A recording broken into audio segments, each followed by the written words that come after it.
அஸ்ஸலாமு அலைக்கும் வரஹ்மத்துல்லாஹி வபரகாத்துஹு. அன்பார்ந்த அனைத்து உறவுகளுக்கும் இனிய காலை வணக்கம். உங்கள் மீது சாந்தியும் சமாதானமும் உண்டாகட்டும். இன்றைய காலை பொழுது உங்கள் அனைவருக்கும் இனிய பொழுதாக அமைய எல்லாம் வல்ல இறைவனை பிரார்த்தித்தவனாக இன்றைக்கும் கோயத்துடைய பல முக்கியமான செய்திகளை பற்றி தான் பார்க்க போகிறோம். வீடியோவை கடைசி வரைக்கும் பாருங்கள். தெரியாத நண்பர்களுக்கும் மறக்காமல் ஷேர் பண்ணுங்கள். வீடியோ பிடிச்சிருந்தா ஒரு லைக் பண்ணுங்கள், சப்ஸ்கிரைப் பண்ணுங்கள், தொடர்ந்தும் சப்போர்ட் பண்ணுங்கள். குவைத்துடைய தினார் மதிப்பு மூலமாக பார்த்தலாம். இலங்கைக்கான ரூபாய்கள் ஒரு தினாரின் மதிப்பு 977 ரூபாய் 99% உள்ளது. இந்தியாவின் ரூபாய்கள் ஒரு தினாரின் மதிப்பு 280 ரூபாய் 10% உள்ளது. இது அல்முசைன் எக்ஸ்சேஞ்சுடைய அப்ளிகேஷன் ஆன்லைன் ரேட் ஆகும். குவைத்துடைய பல எக்ஸ்சேஞ்சுகள்லையுமே அக்கௌண்ட் நம்பரை மறைச்சிடுறாங்க.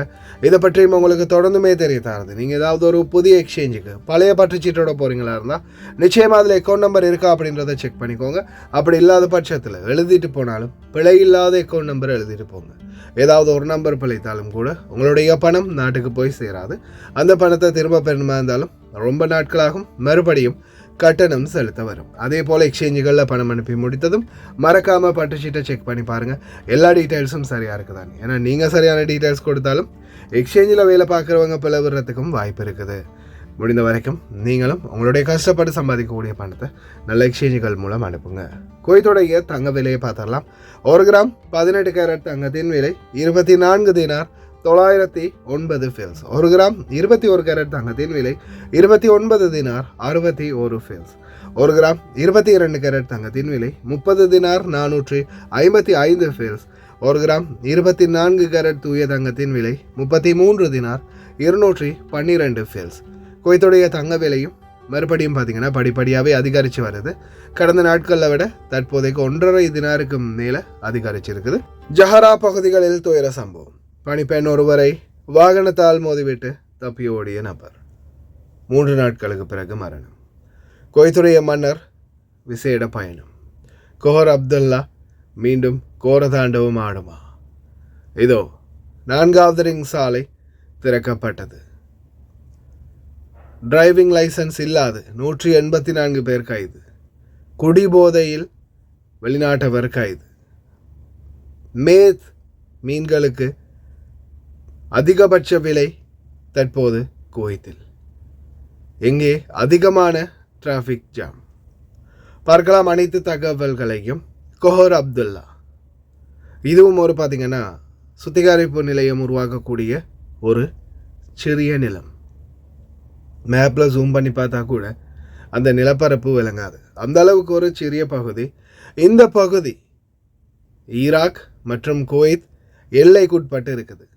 ஆனால் இதற்குரிய முழு உரிமையும் குவைத்துக்கு இருப்பதாக குவைத் உரிமை கொண்டாடும் சூழலில் தொடர்ந்துமே ஈராக் எங்களுக்கும் இதில் பங்கு உண்டு என்று சொல்லிக்கிட்டே வராங்க.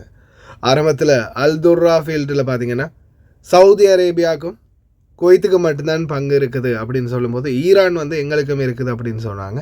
இப்போது இது ஈராக் எங்களுக்கும் பங்கு இருக்குது அப்படின்னு சொல்கிறாங்க. இந்த கோஹர் அப்துல்லா நிலப்பரப்புக்கு அதன் அடிப்படையில் ஐநா சபை வரைக்கும் இந்த பிரச்சினை கொண்டு செல்லப்பட்டிருக்கின்றது என்பதும் குறிப்பிடத்தக்க விடயம். ஈராக் குவைத் ஒரு காலத்தில் எவ்வளோ பிரச்சனைக்கு அப்புறம் இப்போதைக்கு நிம்மதியாக இருக்குது. இன்ஷா அல்லாஹ் எதிர்வரும் காலங்களில் இதை வைத்து ஏதாவது பிரச்சனை வராமல் நிம்மதியான சூழலே இருந்தால் சரிதான். அதே மாதிரி குவைத்துடைய அமீர் ஷேக் மெஷால் அஹமத் அல் ஜாபர் அல் சபா ஹவிதுல்லாஹ் வரா பிரான்ஸ் நோக்கிய பயணத்தை மேற்கொள்கின்றார். விசேட பயணம் ஒன்றை இன்றைய தினம் பிரான்ஸ் நோக்கி பயணிப்பதாக குவைத் வட்டாரங்கள் தெரிவித்துள்ளது. அதே போல் இதோ மிலான் இத்தாலி மிலான் விமான நிலையத்தில் திடீரென என்ஜினில் சிக்கி உயிரிழந்த நபர் தன்னுடைய உயிரை தானே மாய்த்து கொண்டதாக தகவல்கள் வெளியாகியுள்ளது. விமான பயணிகள் தயவு செய்து கவனம்.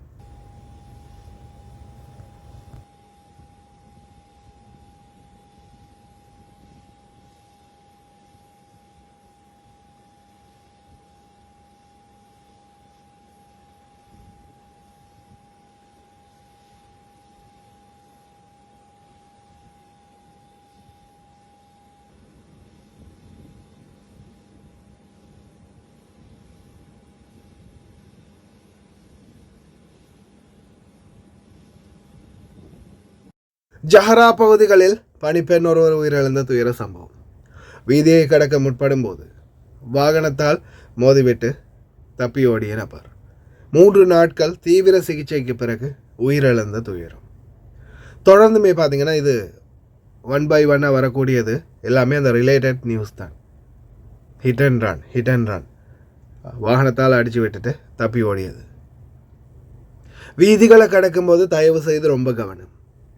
அதுலேயும் குறிப்பாக சில நேரங்களில் நீங்கள் வீதிகளை கடக்கும்போது வீதி கடவைகளில் வீதி கடக்கலைன்னா ஒருவேளை நீங்கள் வாகனத்தில் மோதினதுக்கு அப்புறமா உயிர் போகலை, கால்காய் ஏதாவது உடஞ்சிருந்துச்சின்னு வைங்க, உங்கள் மேலே வழக்கு தொடருவாங்க உள்துறை அமைச்சகம். நீங்கள் வீதி கடவைகளை கடக்காமல் ஹைவேக்களோ அல்லது வீதி கடவைகள் இல்லாத இடங்களில் நீங்கள் ரோடு க்ராஸ் பண்ணியிருந்தீங்கன்னா உங்களுக்கு எதிராக வழக்கு தொடர்றதுக்கு வாய்ப்பு இருக்குது. அபராதம் செலுத்த வேண்டி வரலாம். அந்த மரத்தால் விழுந்தவனுக்கு மாடு முட்டிச்சு அப்படின்னு சொல்லுவாங்களே, அது மாதிரி கடைசியில் கால்கையை முடைச்சி அபராதமும் கட்ட வரும். ரொம்ப கவனம். 184 பேர் அண்டர் ஏஜ், அதாவது டிரைவிங் லைசன்ஸ் இல்லாதவங்க, சிறுவர்கள் மற்றும் டிரைவிங் லைசன்ஸ் இல்லாத சாரதிகள் சிலரும் கைது செய்யப்பட்டிருக்கிறாங்க. குடியிருப்பு பகுதிகள் பல பகுதிகளில் தொடர் சோதனைகளில் நிறைய வீடுகளில் இன்றைக்கும் டிரைவிங் லைசன்ஸ் சிலருக்கு எடுத்து கொடுக்கறது இல்லை. நான் பார்த்துக்கிறேன், அது ஒன்றும் பிரச்சனை இல்லை, நீங்கள் ஓடுங்க அப்படின்னு சொல்லி சிலருக்கு டிரைவிங் பண்ண கொடுக்குறாங்க. ஆனால் ஒரே ஒரு விடயத்தை ஞாபகம் வச்சுக்கோங்க, டிரைவிங் லைசன்ஸ் இல்லாமல் நீங்கள் பிடிபட்டீங்கன்னா கிட்டத்தட்ட 3 மாதம் வரைக்கும் சிறை தண்டனை கிடைக்கும். 300 தினாருக்கும் குறையாத அபராதம் இருக்கும். அது உங்களுடைய பத்தாக்க மதனியாவில் தான் அந்த அபராதமும் ஏறும், அதே மாதிரி சிறை தண்டனையும் உங்களுக்கு தான். அதால் தயவு செய்து யார் என்ன சொன்னாலும் டிரைவிங் லைசன்ஸ் இல்லாத பட்சத்தில் வண்டி ஓடாதீங்க. அப்படி ஒரு வேளை வண்டி ஓட்டி பிடிப்பட்டீங்கன்னா முழு அபராதமும் நீங்கள் தான் கட்டணும். உங்களுடைய டிரைவிங் லைசன்ஸ் பத்தாக்காக்கு தான் சேரும் ஃபைன் அப்படின்றத மறந்துடாதீங்க. அதே மாதிரி ஆசிய நாட்டவர் ஒருவர் எந்த ஒரு அரபு நாட்டுக்குமே திருப்பி வராதவாறு நாடு கடத்தப்படுகின்றார். காரணம் குடிபோதையில் அட்டகாசம் பண்ணிய நபர். போதை தெளிந்த பிறகுதான் நடந்தது தெரிய வந்திருக்குது. உடனடியாக உள்துறை அமைச்சகத்துக்கு அந்த நபரை பாரம் கொடுத்துருக்குறாங்க. இனிமேல் எந்த ஒரு அரபு நாட்டுக்கும் வர முடியாதவாறு ஃபிங்கரை வைத்து நாடு கடத்தப்படுவார். போதை ஆசாமிகள் ரொம்ப கவனம். 4வது ரிங் சாலை கடைசியாக இன்றைய தினம் ஓப்பன் ஆகுது. ஷுவைக்கு நோக்கி பயணிக்கக்கூடிய 4வது ரிங் சாலை இவ்வளோ நாளாக மூடப்பட்டிருந்தது, இன்றிலிருந்து ஆரம்பம். அதே போல் குவைத்தில் வாகன சாரதிகள் உங்களுடைய ஒப்பீனியன்களை மறக்காமல் கமெண்டில் பதிவு பண்ணுங்கள். எந்த ஏரியாவில் அதிகபட்ச போக்குவரத்து நெரிசல் இருக்குது அப்படின்றது. குவைத்தில் பெண்களுக்கு வாய்ப்பு, குறிப்பாக குவைத்தில் ஜமியாக்கள் சூப்பர் மார்க்கெட்டுகளுக்கு அதிகமான பெண் கண்காணிப்பாளர்கள், அதாவது மேனேஜர்கள், மேலாளர்கள், அதிகமானவர்கள் பெண்களையும் நியமிக்கணும் அப்படின்ற மாதிரி கோரிக்கை வச்சுருந்தாங்க.